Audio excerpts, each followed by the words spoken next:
एक बार फिर मैं आपके लिए वीडियो बनाकर लाया हूँ।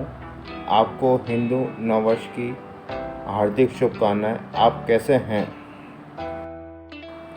आपको हिंदू नववर्ष की हार्दिक शुभकामनाएं। माँ भवानी आपकी सारी मनोकामनाएं पूर्ण करे। ये वर्ष आपके लिए मंगलमय और सुखमय निकले, ऐसी कामना मैं करता हूँ। मैं आपके लिए एक बार फिर वीडियो लेकर हाजिर हूँ। सनातन धर्म में घर में शुभता प्राप्त करने के लिए अनेक तरीके बताए गए हैं। घर के मुख्य द्वार पे प्रतीक चिन्ह बनाकर या बंधनवाल लगाकर भी घर में शुभता प्राप्त की जा सकती है और नकारात्मक ऊर्जा को रोका जा सकता है।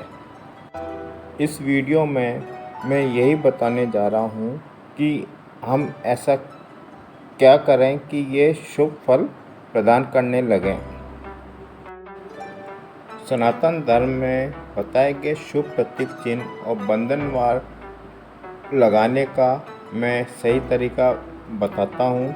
इसके करने के बाद से आपके घर में सकारात्मक ऊर्जा का वास रहेगा और शुभता रहेगी। इसके लिए आप मेरे इस वीडियो को अंत तक ज़रूर देखें।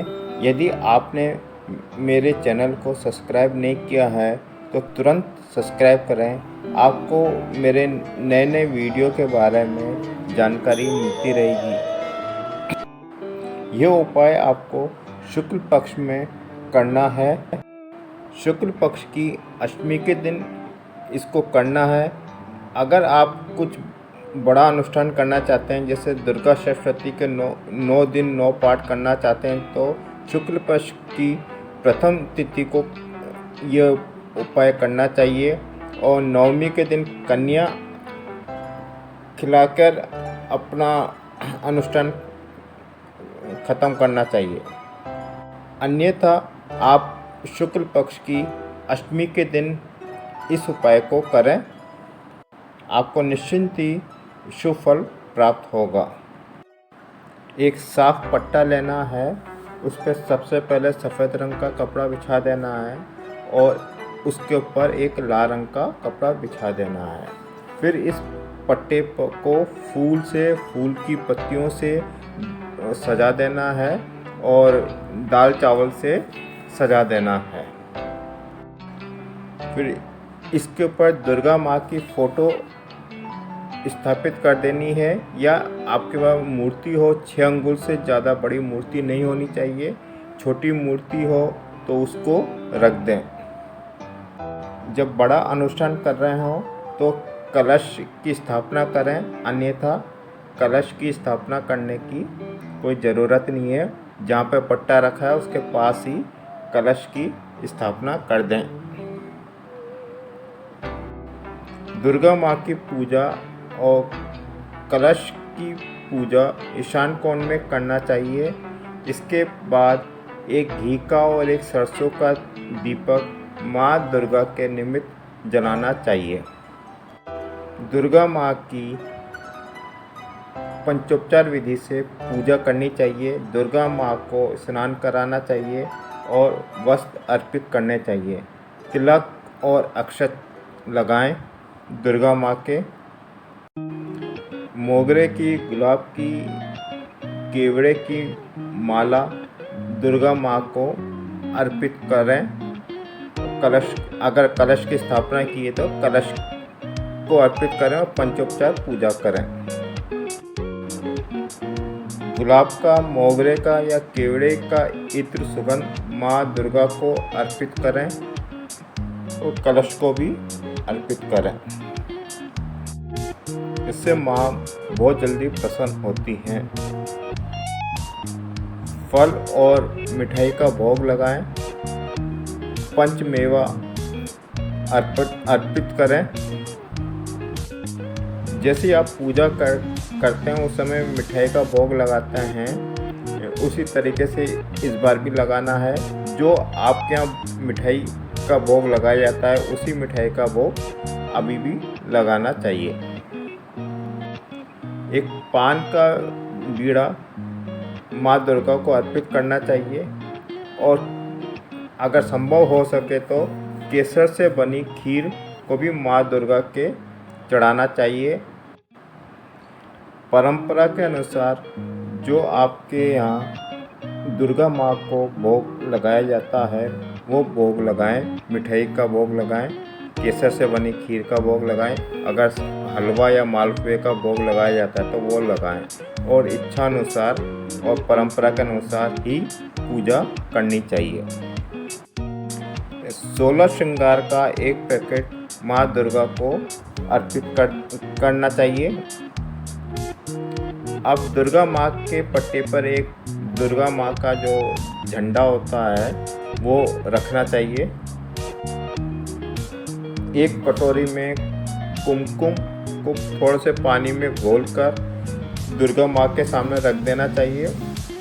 अगर आप कामी से शुभ चिन्ह बनाना चाहते हैं तो कामी में एक कटोरी में कामी लीजिए, उसमें थोड़ा सा चमेली का तेल डाल के घोल लीजिए और दुर्गा माँ के सामने रख दीजिए।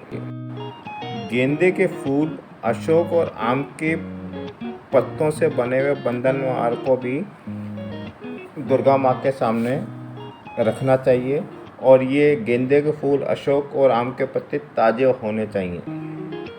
यदि आपके घर में कुलदेवी है तो उसकी अकेले में कुल के परंपरा के अनुसार पूजा करें और परंपरा के अनुसार ही भोग लगाएं जैसा कि आप लगाते आ रहे हैं। कुलदेवी के मंत्रों का जाप करें जैसा कि आपके कुल में होता है। यदि कुलदेवी नहीं है तो दुर्गा माँ के नवाण मंत्र की कम से कम एक माला का जाप करना चाहिए।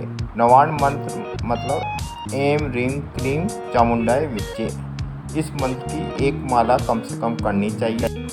उसके बाद हवन करना चाहिए। अगर कुलदेवी है तो कुलदेवी के निमित्त कुल के सभी सदस्यों को मिलकर एक साथ हवन करना चाहिए, पर बाहर वाला कोई होना नहीं चाहिए।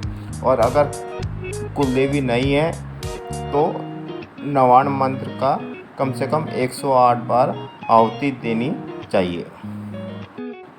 इसके बाद आप पूजा समाप्त कर दें और कामे, सिंदूर, कुमकुम, बंधनवार और झंडे को एक रात दुर्गा माँ के सामने रहने दें।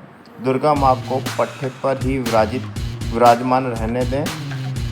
अगले दिन शुभ लाभ की चौगड़िया से मुख्य द्वार के दोनों तरफ कामी, सिंदूर या कुमकुम से शुभ और लाभ लिखें। ओम का प्रतीक चिन्ह बनाएं, स्वास्तिक का प्रतीक चिन्ह बनाएं।